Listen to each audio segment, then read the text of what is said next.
Elena has arrived in Street Fighter 6, re-traumatizing all Street Fighter 4 veterans with a single word. Healing! No. Healing! Wait. Healing! But thankfully, Elena has been brought back to Earth in Street Fighter 6, no longer marred by the suffering of her foes as they try to fight a character who can basically heal for free. We can finally appreciate Elena for who she truly is.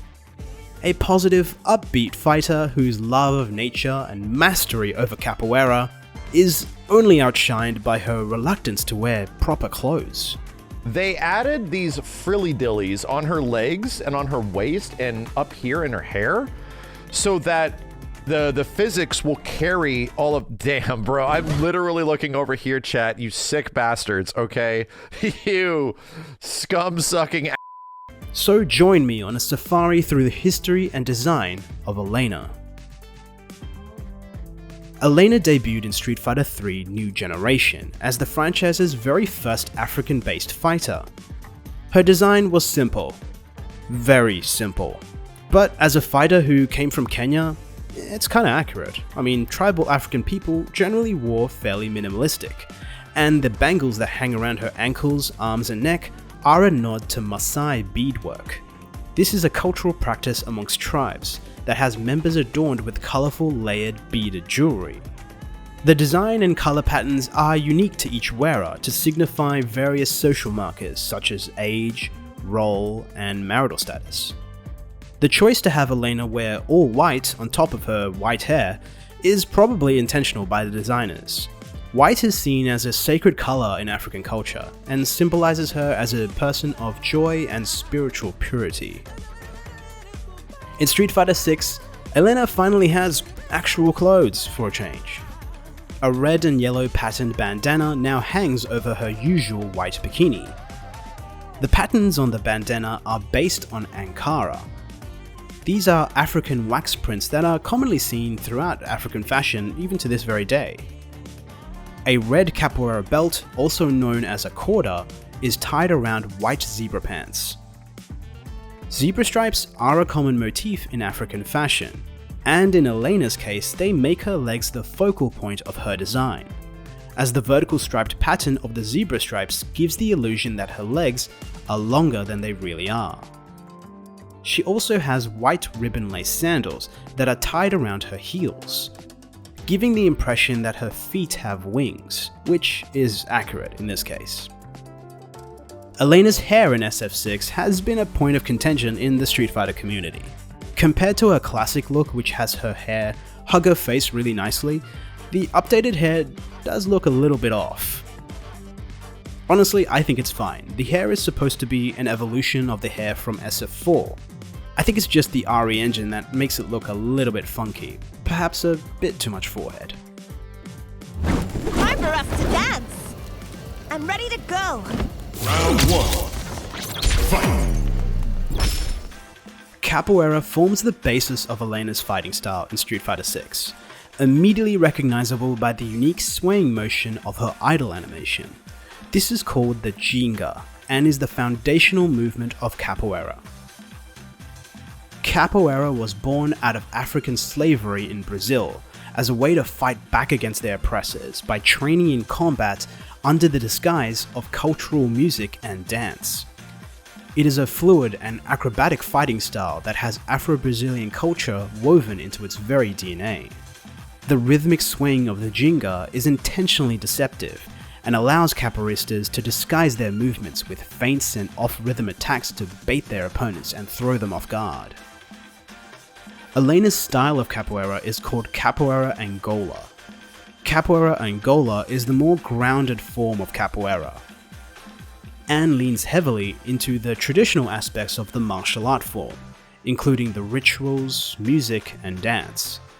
This is reflected in Elena's forward-leaning ginga, whose methodical tempo opens up for feints, sweeps, and deceptive movements. However, did you notice how Elena's ginga shifts to an upright stance when she enters her parry animation? This is Elena transitioning to a different style of capoeira, called Capoeira Regional.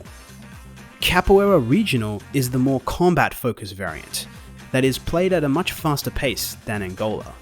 It focuses more on acrobatics and explosive techniques. This is Eddie Gordo's preferred fighting style, the other infamous capoeira fighter from Tekken. So it makes sense Elena would adopt this style for defensive purposes, as regional is better suited for self-defense. When Elena enters Burnout, Elena's Jinga shifts once again into what appears to be a mix of the two styles. This points to it being based on contemporary capoeira, which is modern-day capoeira as we see today, a dynamic free-form variant that is intended to be a fusion of the two styles. I'm ready for more!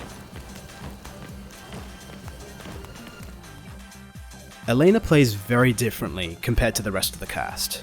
She relies heavily on pokes to open up her opponents, but with exceptional high-low mix-ups and some of the best overheads in the game, this isn't too much of a problem for her.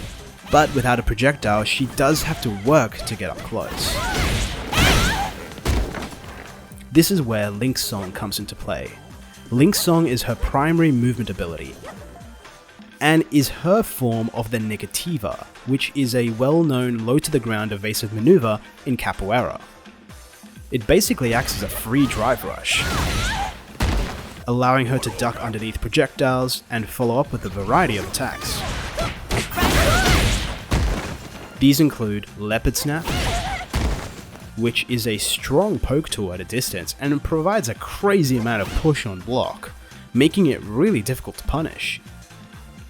Harvest Circle, which launches your opponent for combos, and Mallet Smash, which is an overhead strike that is great for catching opponents off guard.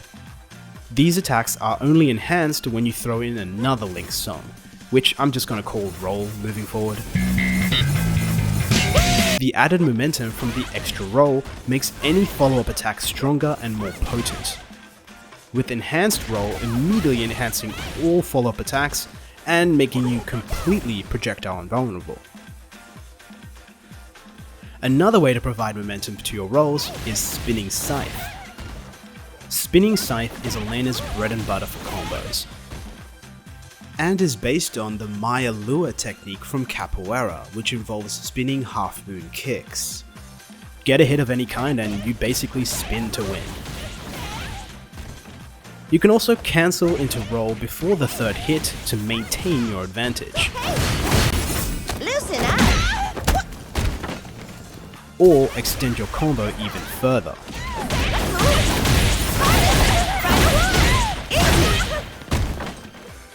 Rhino Horn returns as Elena's classic jumping strike, capable of leaping clean over low-hitting attacks, and offers a decent amount of corner carry. Rhino Horn functions as Elena's primary combo extender, with enhanced Rhino Horn creating cross-up opportunities.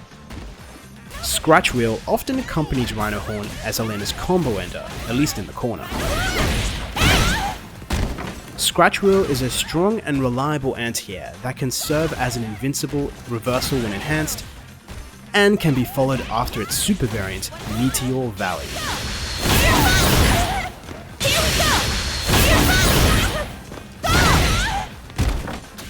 Moon Glider adds yet another thing for opponents to worry about.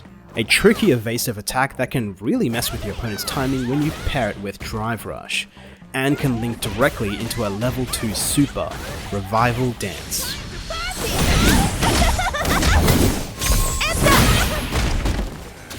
Revival Dance is an effective call-out against projectiles, but it has a secondary function.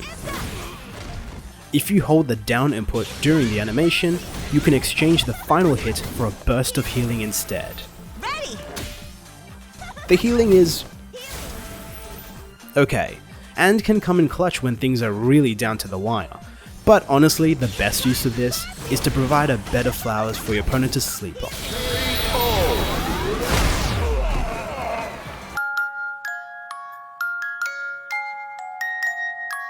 Elena's level 3 super is called Song of the Grasslands, where she turns your opponent into a frickin' football just to flex on them. The joy of life can't be beat! And go! Still with me? Elena brings a sense of joy and freedom to Street Fighter. Whether she's showing off her sweet capoeira techniques or triggering another episode of PTSD with her healing, Elena is a breath of fresh air. A reminder that when rhythm guides your movements, fighting becomes a dance all on its own.